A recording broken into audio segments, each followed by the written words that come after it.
listening to Behind the Mask Presents, and we have Michael Rooker joining us today, currently known as Merle Dixon on The Walking Dead, but definitely a man of many talents and roles. Michael, thanks for joining us.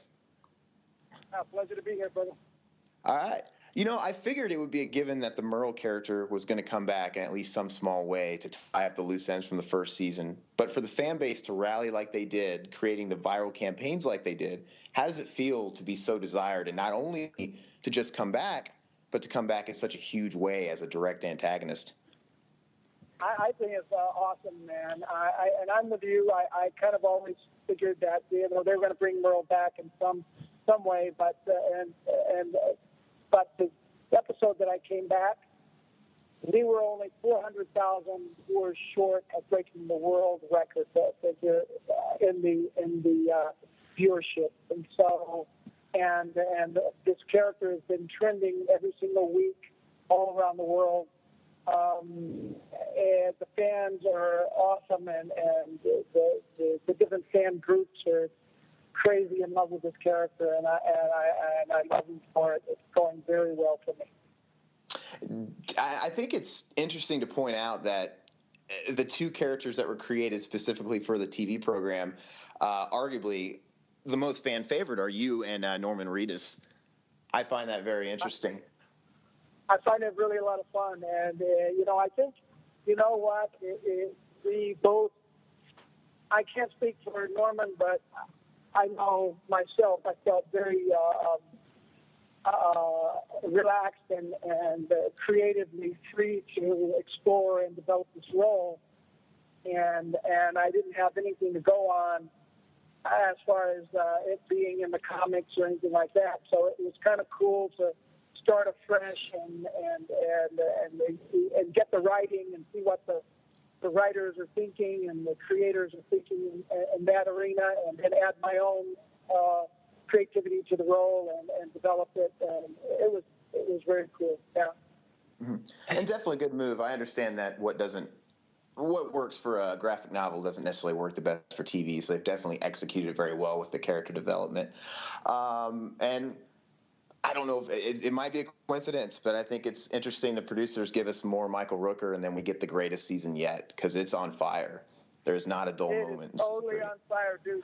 This season is killing it. It's just...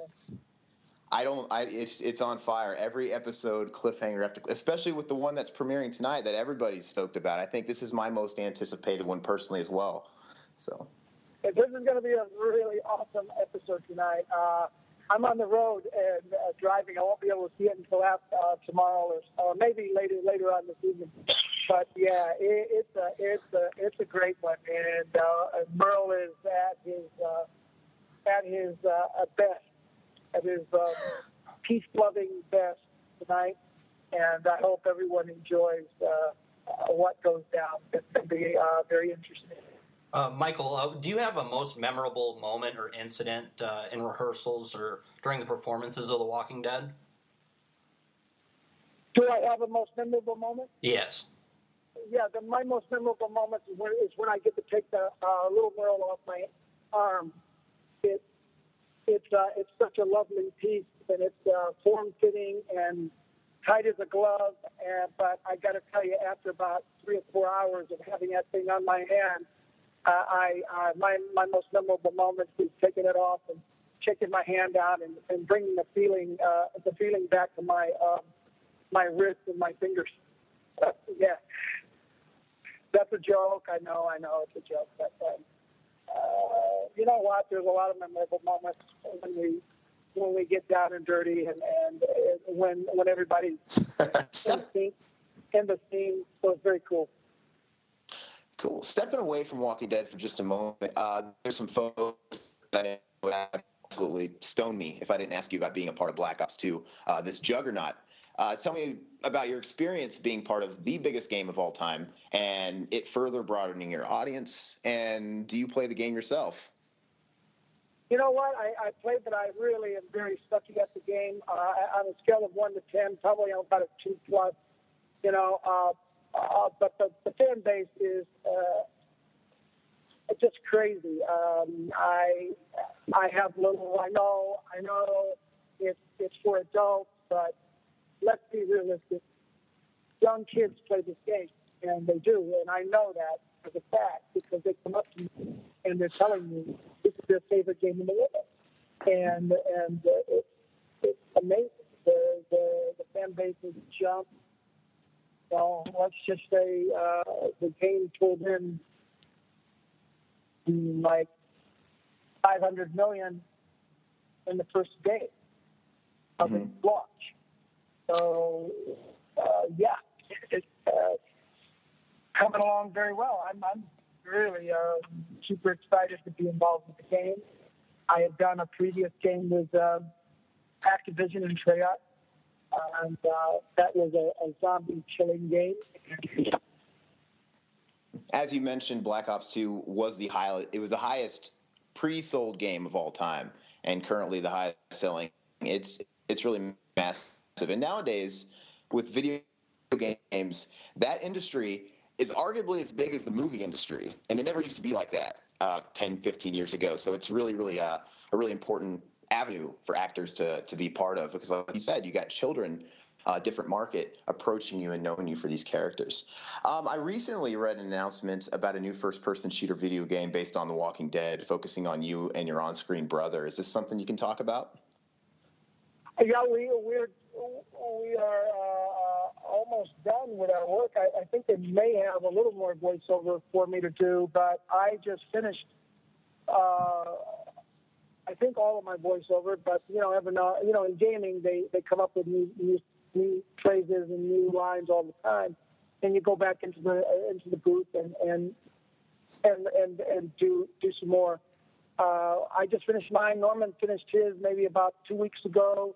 The game is, I think it's going to come out very soon, really, in the spring for sure. I don't know. I can't say exactly when it's going to come out, but it's very soon. And I know I've done my work for the game, and it's based on, as you said, based on Merle Dixon and Daryl Dixon, myself, and also the few other characters that are part of our family. It's about Merle and Daryl prior to meeting any of the other characters in The Walking Dead, prior to going to Atlanta and all that stuff. So right when the apocalypse happens, that's kind of where we come into this new game. It's very cool. I'm pretty sure the hardcores will all eat that up to get a deeper look inside your guys' characters. We want to take just a second to stroke your ego a little bit and tell you that Henry, Portrait of a Serial Killer, I'm sure you get asked about this all the time, but it's easily in our top 5 horror films of all time. And what's so amazing about it is that most films of a certain age, they sort of lose that shock value with their dated effects, or maybe because the modern films of today don't really pull any punches when it comes to graphic content. But Henry remains as gruesome as it can get and still as effective on a psychological level, especially with a scene like the camcorder scene with your brother. I'm going to have to agree with you. It's very cool, man. Very cool piece. It really is. It could take on anything anybody could throw at you any day. And that's what makes it timeless. I want to take a picture like that. You got cult status from a film like Portrait of a Serial Killer to mainstream appeal from something like The Walking Dead. Is there a particular film or role that you have been a part of that you feel deserves a place among those ranks? I don't know how much you get asked about this particular film, but I, for one, am a big fan of the Replicant film you did with Jean-Claude Van Damme, or Slither. I'm a huge fan of. Do you have a particular film? You know what? I think Slither is going to be one of those that will last and stand the test of time. Another one, it's more of an eye candy kind of genre film, but Days of Thunder is definitely a film that holds. You can put it on today.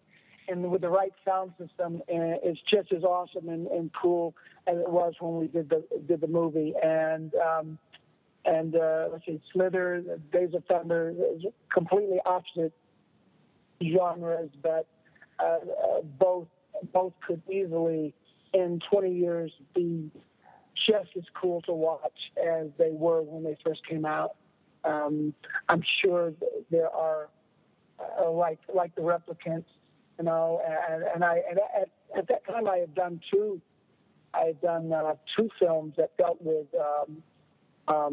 cloning and the like. One was called The Sixth Day with Arnold, and the other one was with Jean-Claude, and they were both really cool, very, very interesting pieces to do. And I particularly enjoyed the one with Jean-Claude because I got to put him on a little chain and treat him like a dog, you know, the whole time. And you pretty much owned him. You owned him in it. It was a great flick. What was it like? I owned him, man. I jerked him around. What was it like? What was it like working with Van Damme? We've spoken with people that worked. He was extremely excited about doing a good job. His whole goal was just to do a really good job, and I was impressed by that. You know, he insisted on me using real handcuffs, real chains on his wrist, and of course I'm like insisting, dude, we can't use real handcuffs and real chains. It's gonna ruin your wrist. I mean, that's not a good idea because I'm not going to hold back and fake like I'm pulling you along. Okay, I'm going to really jerk you along. And he was the first one to say, just do it.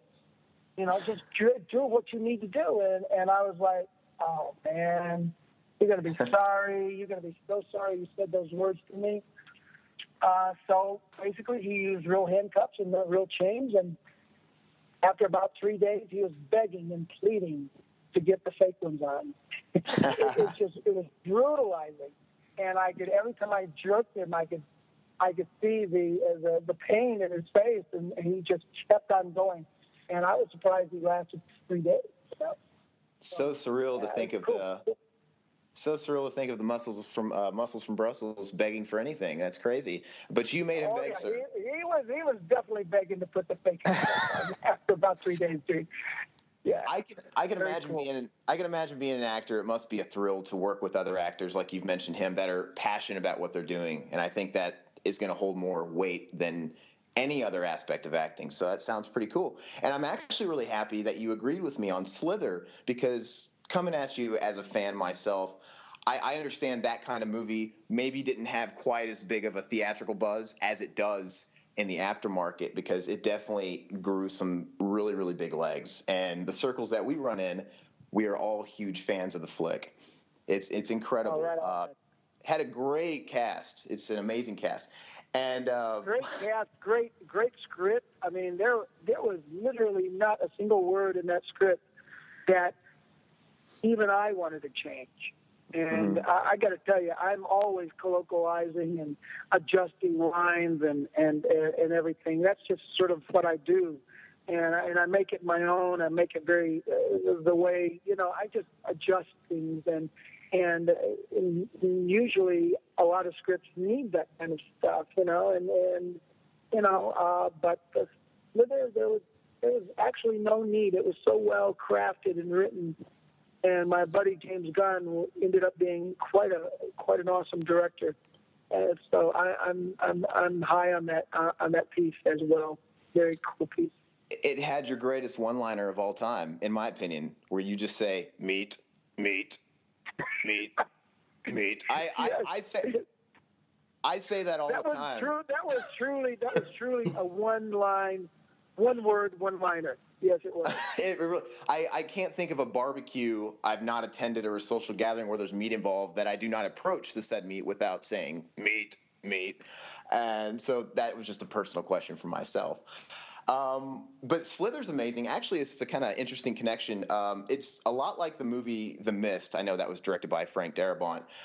Slither is it's so great because it's a throwback to that old sci-fi horror from back in the day. And it's not cheap remake or Hollywood cash-in. It was something really, really original. And I think it's films like that deserve to be raking in the revenue, So hopefully Hollywood listens and we continue to get more great stuff like that and not so spread out.